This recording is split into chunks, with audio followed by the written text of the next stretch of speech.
Welcome, guys. This is our first official video, and today we are joined by King Fazan. I will not say much about him, but I will give the man to introduce himself so that you understand what the man is all about. Sir, welcome. Thank you so much, Tokonda. My name is King Fazan Ajo. But as I always tell people, what I am does not really matter. It's the message that I have that actually matters. And the message is the unity of Africa. And thank you so much for having me. No, it's a pleasure having you, sir. Welcome. So without wasting any time, since we are running on load shedding times, sir, the first thing that I would like you to clarify on is about the 21st century African. Okay. To a youth, Okay. a youth person who is in Soweto or anywhere in Africa. Yeah. What does it mean to be a 21st century African? So, this is the pledge that we always do when we gather together as 21st century Africans. You will hear so many people saying they're Pan-Africanists and all of those stuff, but then it goes deeper than just knowing that you are an African. It goes to a point of you understanding the what it means to be an African. So when we hold our fist up, we say, I am a 21st century African and I know better. I am a 21st century African. Nobody will use religion to have me hate my brother nor sister. I am a 21st century African. Nobody will use tribe to have me hate my brother nor sister. I am a 21st century African. Nobody will use the borders created by the West to have me kill my brother nor sister. I am a 21st century African. If you give me a gun to kill my brother nor sister, I might just use it on you. I am a 21st century African. Now let me explain this to you. Over the years, what has worked in 1884 to 1885, that was when they had the Berlin Conference, that we have these borders that we have today. That conference is working in favor of our enemies today. Now, the easiest way to have a total control over any kind of people is to create a division among them. If we divide people, you can rule over them as long as you want. And now we are telling the 21st century Africans that, listen, you are not your ancestors, right? It worked on them. It shouldn't work on us. Because we know for sure that there is nothing that a divided people can do. But you cannot stop a united people. And this, our enemies know that. Now, I tell you something. Berlin Conference that happened in Germany. If you go to Germany, I think Holland and Germany, you can literally walk. Nobody even asks you a paper. But that was the place whereby they sat and they created all of this demarcation that you see. That today you call yourself a Zimbabwean and you look at another black person that just look the same like you and you call him another name. And that has become our downfall. So the movement of the 21st century African simply says that you know better. You know better. Nobody should manipulate you in the 21st century. Yeah. So on that King Fazan, Yeah. if we saying a 21st century African should know better, Yeah. and should not be defined by the division that were made by our ancestors back then, which were imposed on them. Exactly. Today we have a youth that is divided by politics. Yeah. You find there's youth that stand with ANC, there's youth that stand with EFF, there's youth that stand with DA, there's youth that stand with ZANU-PF in Zimbabwe, Yeah. Triple C and all that. Yeah. How do we get all these different youths to come together and understand and try to work on one goal? Because the political structure that is being enforced Yeah. on the ANC youth is not the same views that is on the EFF Yeah. youth. So how do we come and put these different groups together and form one part that can stand as the African youth? That's a good question. Now, for the fact that I said we should unite doesn't mean our opinion must be one. Our opinions might differ. But the question is, the movement that you're following right now, or the political party that you're following right now, is it for your individual interest or for the community interest? Now, when we get our young people to understand that politics is not a dirty game, we just allow people with dirty mind to play in the arena of politics for so long that it makes it look as if it's a dirty game. Politics itself is not a dirty game. In fact, if there should be any place at all that youth should participate, if there should be any game at all that youth should take interest in it should be politics. Because, see, the older politicians, that some of them are messing up our future, they do not even belong in that future. You understand? So the future is for the young people. So if a young person said, politics is none of my business, the saddest thing about politics is that even if we're not interested in politics, politics is interested in you. True. Because what is going to happen in the next 5 years will define what is going to happen to you, not just you, but the children that you're going to have. So here is the thing. You should ask yourself, why am I following ZANU-PF? And this should not be a selfish answer that you're giving to yourself. There is no community that succeeds with individual success. Every community that has ever succeeded, look at the Jewish community, look at the Chinese community. How do they succeed? They succeed through what is called a collective success.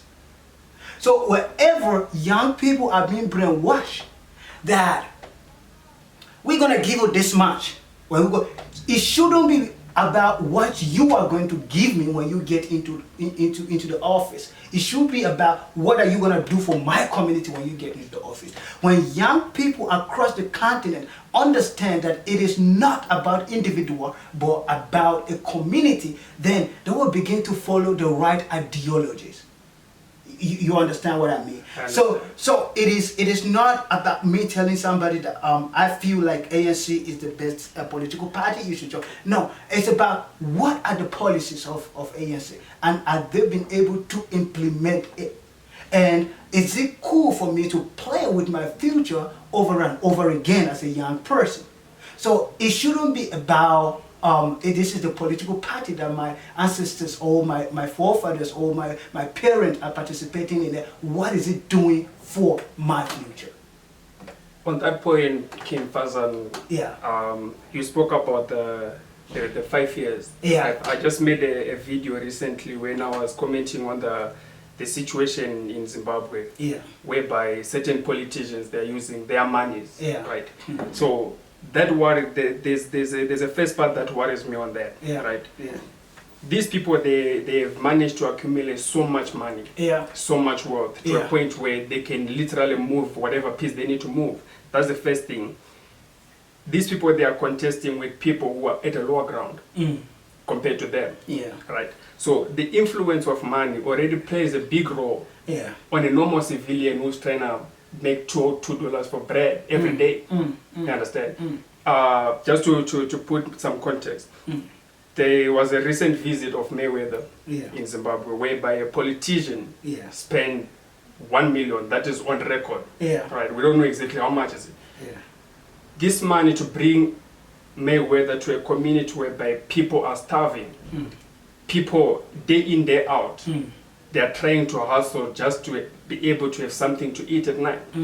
And these people, they are going there to watch this thing. And this thing, in a sense, is being used as a rally. Now, we're talking about numbers of people who came to see Mayweather, regardless of the situation at home, right? Now, how do we find a way to I don't know if we say to educate or to just put something on the table so that the youth can understand that these two ministries, because it's not the first time that people get these nice things from the political parties when it's towards elections. So how do we make that bridge for the youth to see behind the lines? You understand? Yeah. So I tell you something.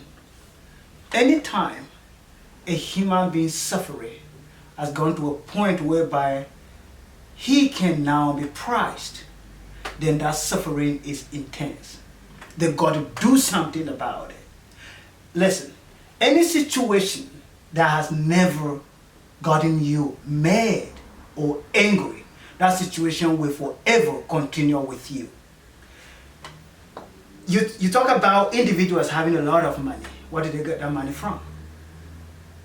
So that's also that's the second point. I was gonna go to it, but since you asked these questions, yes. I have to bring this second point. So if we look at most of the politics across Africa, the leaders, they have accumulated so much income to a point where even their grandkids, they are already sorted. Right. So now, sir, these people they have money to move any piece they can move, like I say. So now, how will we be able to match even after the elections? If, for example, an opposition party wins, the people who are already in the government, they already have so many resources. So listen, it doesn't matter how powerful somebody seems to be. That power is given to him or her by the masses. This is one thing that we fail to understand. We might say this guy is untouchable. But remember, the masses put him there. When the masses, this is the reason why I'm talking about unity. When we unite in one accord and we say we're tired of a particular individual, it doesn't matter how much money you have. And I want to correct you. The politicians on the African continent, they are not wealthy. They are just scared of poverty. What I call them, or I always refer to them as people who have what I always refer to as a lack mentality. Let me explain the lack mentality for you. This is how lack mentality operates. If you have suffered in your life so much that finally you got your hand on any form of wealth, what you would do now is you will try as much as possible not to go back where you used to be. Now, remember, somebody with lack mentality cannot create wealth. They can only accumulate wealth. And how do they do this? They do this by the expense of people's money, the public funds. And they accumulate as much as they can. Just like you are saying, they are generation upon generation assorted. That's a big lie. Money cannot be a reservoir. Money is always a channel. Anytime that money becomes a reservoir, you have a reservoir of money, it's going to finish. Anytime you are spending money and nothing is coming in, it's going to finish. So that is what our politicians do. But here is the thing. It doesn't matter how much of this money they have accumulated. Remember, they cannot create it. They can only accumulate it. If young people unite in one voice. And when I say this, people think that, no, I'm just talking. No, I'm not just talking. It has been proven. It doesn't matter how powerful you are as a leader. Call yourself a leader or whatsoever. Because these guys, some of them, they are not leaders. Some of them, they cannot even help themselves. Talk more of helping the community. So it doesn't matter how much money they've accumulated. It doesn't matter how much power they seem to have. If people come together, and this is the reason why we call our young people across the continent. If you see what is not okay in your society, stand up and speak against it. If it is your land, then you have a say about it. So here is the thing. There's a difference between noise and voice. If all of us in this house, in a certain area come together, and some people are shouting chicken, some people are shouting paloni, some people are shouting, that is noise. But if we all come together and say paloni, everybody is going to hear that whether you like it or not. When young people get to a point whereby they will say, enough with this suffering, we are tired of running to other countries. This time, we must put right leadership in place. That will happen. I am so sure about that. The only reason why we are where we are on the continent. Do you see what is happening in Mali right now? Yeah. You see what is happening in Burkina Faso right now? Yes. The 36-year-old guy, you see what he's doing? They are tired. And they said enough is enough. The challenge is that the suffering is not yet in our bones. That's why we're messing around. And these people, they think they have power over us. So just looking at the situation that are happening in Mali and the Sahel region. Yeah. So if we look at it, it's basically the youth that is tired of old politicians. Listen, the thing is this: when we talk of old politicians, we should know how to differentiate. Is that okay? It's not all of them that are bad. There are some people who, when they grow old, they grow in wisdom, and there are some people when they grow old, they grow in wickedness. We should know the difference between the two. And anybody who is not thinking of the future of the country or the community that they are heading, but they're thinking only of their stomach and their families and their in-laws, that person is a wicked person. That is a wicked elder. But any elder that is thinking of the community, that is a wise elder. Listen, there has never been any form of revolution, even the one that is happening right now, there has never been any form of revolution that didn't need the wisdom of the elderly and the energy of the young people. When the energy of the young people meet with the wisdom of the elderly, then there will be a true revolution. I promise you, not all elderly people in Zimbabwe love what is happening in Zimbabwe. Not all elderly people in Nigeria love what is happening in Nigeria. Not all elderly people in South Africa love what is happening in South Africa. So when the young people are bold enough to stand up, because remember, it doesn't matter how angry they are as old people, they are weak already. But when the young people stand up, they will get advice from the older one on how to go about it. Sometimes you can be so energetic, but you will direct your energy in the wrong direction. True. So there's a quote, I'm gonna quote from KRS-One. Yeah. There's a video where he spoke about when older people don't listen to younger people, they become slower towards older people. And when younger people listen to older people, they become wiser. Yeah. Among younger people. Yeah. So, looking at how let me not say the old politicians. Yeah. I would say the older people. The older generation. The elders yeah. in the political system. Arena, yeah. Looking at how things have to turn up into coups and coup d'etats and all those things. Yeah.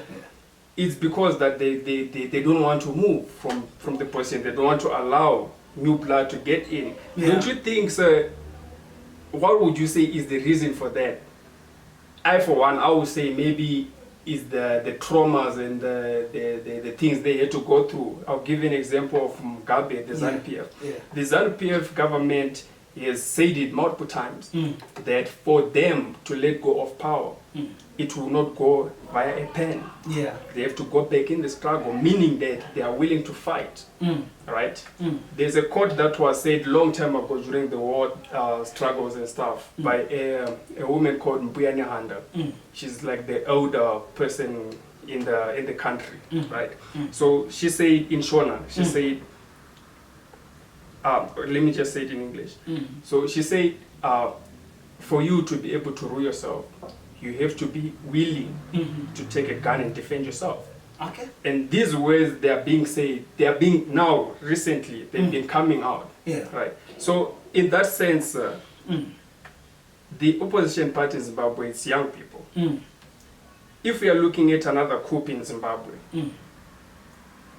if like right now we already have a history of elections being rigged, and right now there's already suspicions of elections getting rigged. If elections get rigged again, if they get rigged again in Zimbabwe and the youth decide to take arms, will we still be saying it is the power of the youth to try to change things, or it's a wrong thing to do? It's not a wrong thing to do, and I will unequivocally say that. It's not a wrong thing to do, and I'm not calling anybody to take up arms and fight anybody, but then it's not a wrong thing to do. Here is the thing. Takers don't know when to stop. A giver must know when to stop giving. Do you understand what I mean? Yes. Now, I just explained to you what lack mentality is. If there is anybody so hard to convince, it's somebody with a colonized mind. Right.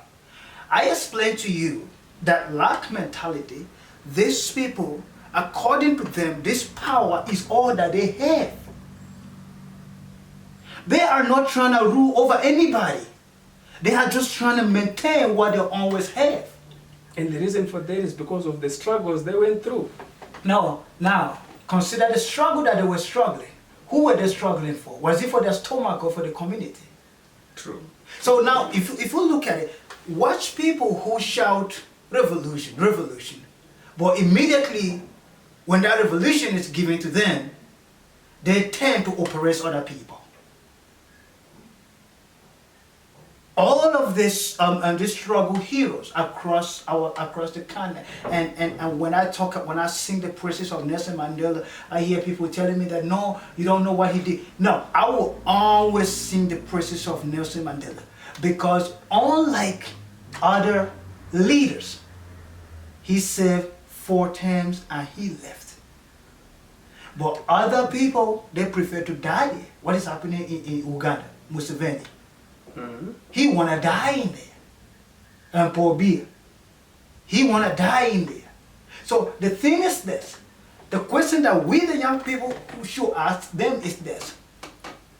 What was the motive of this struggle in the first place? Were you struggling to gain freedom for your stomach and your friends and your family? Or you were struggling for the betterment of the society? Because what is the difference? Go all over Africa. Do you know the level of poverty that a typical African person lives under today as we are speaking? So if we talk about freedom, then what is that freedom? Is it freedom for our sisters to buy wigs and put on their hair? Is that the freedom we're talking about? It is not just adding up. So the question is this: the young people that are getting angry now and standing up,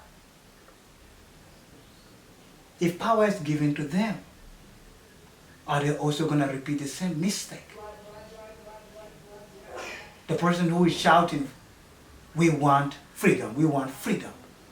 Yeah. Is he shouting it out of the frustration of the stomach, or he's shouting it out of the frustration of their society? For me, looking at history, the way I understand the history, the way I look at history, it will not be a surprise in some countries. Oh, yeah. That's the first thing. And from there, sir, if we're talking about fighting for freedom, what is really freedom? Like in the present day, what is really freedom? To a youth to say this youth is free. Okay. Their freedom. So what now, does it mean? So now let's talk about real freedom. Right? The freedom that we have on these individual dysfunctional places we call countries is actually what is called political freedom. But political freedom doesn't have that much. There is nothing so much about political freedom. The real freedom is actually economic freedom. That is the freedom that we should be asking for. And that is what freedom is about. I'll give an example. I'm a Nigerian, sitting in South Africa. should be able to travel to my country Yeah. any moment and come back freely. I shouldn't have somebody chasing after me. Now, I should be able to go wherever I want to go without being searched like a thief. Do you know that it's more easy for somebody to travel from America to South Africa than it is for you to travel from South Africa to Ethiopia or any of African countries? Yeah. Now, who told you guys?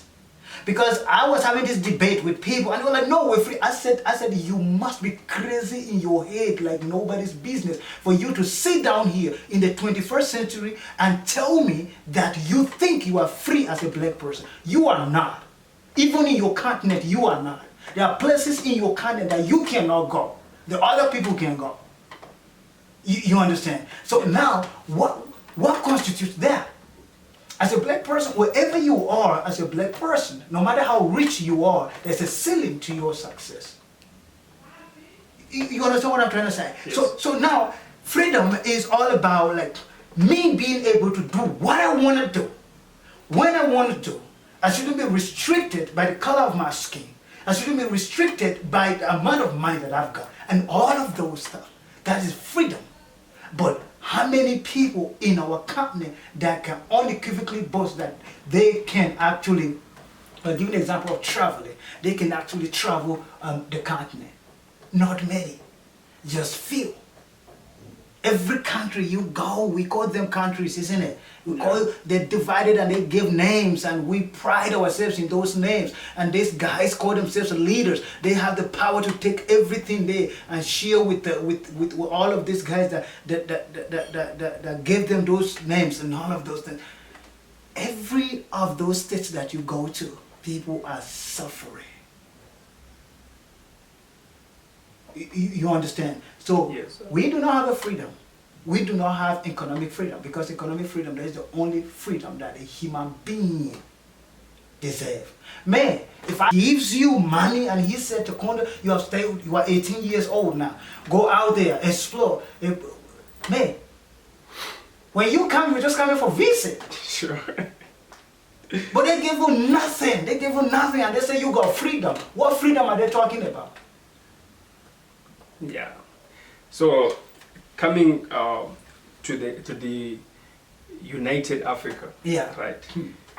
Right now, say from the history that we know, the history that we were told from growing up, Yeah. looking at the story of Muammer Gaddafi and a few other people who went down, Yeah. trying to achieve that goal of African freedom, African unity. So let me Right. let me cut you real quickly, and I'm about to say something on your show that many people will not want to hear.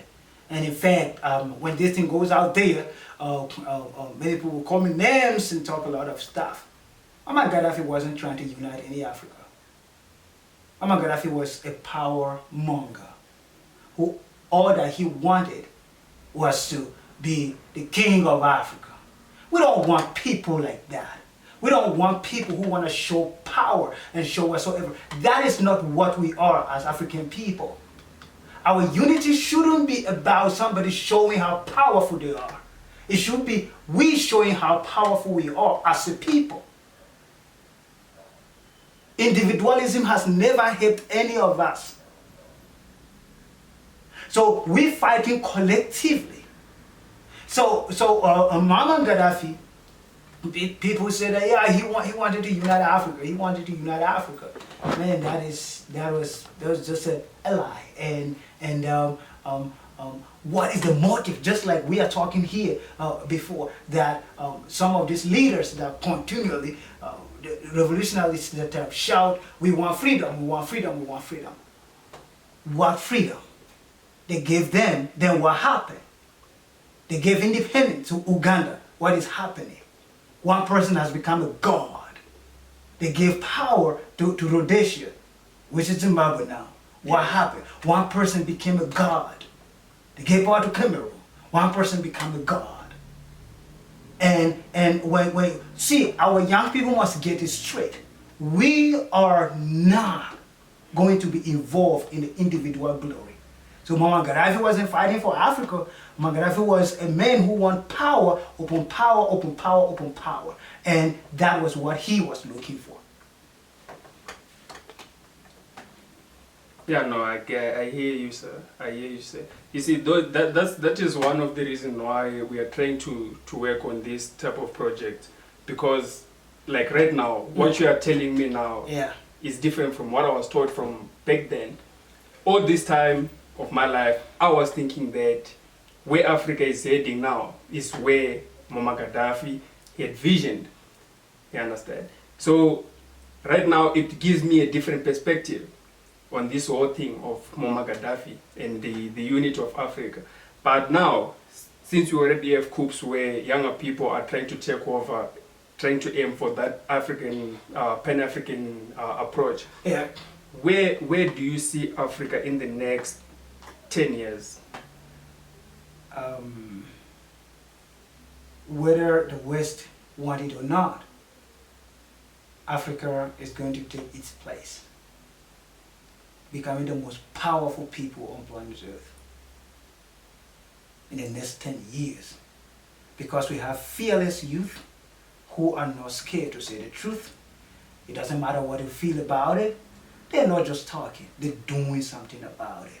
So if you ask me where I see Africa in the next 10 years, I see Africa taking their rightful place, which is becoming the most powerful people. Not a powerful person, powerful people. As a collective. As a collective. That's where I see Africa in the next 10 years. What will be your words to the youth, the whole of Africa? Yeah. What will be your words to prepare them for that period we still have, till the 10 years and beyond? What will be the advice you would give them? I'm asking this question because many of African countries, they still have elections pending. Yeah. So I was going to ask you to give a specific advice, a specific like detail on the Zimbabwean youth.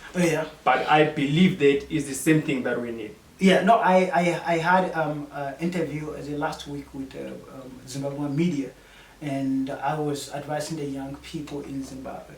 I said, until you get tired, it's gonna continue the way it is. Get tired and shake yourself off all of these things that are happening. And the same advice goes to all of African youth. All right, this is the time. The wave of change are blowing so hard. We must take advantage of it. We should not allow anything to intimidate us. This is our land. Africa is the land of a black person, and nobody should tell us that we are not qualified to have a say in our own place. If it is your continent, then you have a say. Do not just say, but stand up and act towards it. No, thank you very much, sir. You're welcome. I really hope that people out there will listen to your words, and not only for them to understand, but for them to know what is happening around, and also try to put their minds into introspection and try to understand where they are, the situations they are going through, and try to find solutions within their own societies on how they can solve the smallest problems they have till we go to the bigger problems. I thank you, sir. Thank you very much. Keep doing it. This is the standing up of a young person, and I so much appreciate it. Keep doing it. Thank you. No, thank you very much, sir. You're welcome.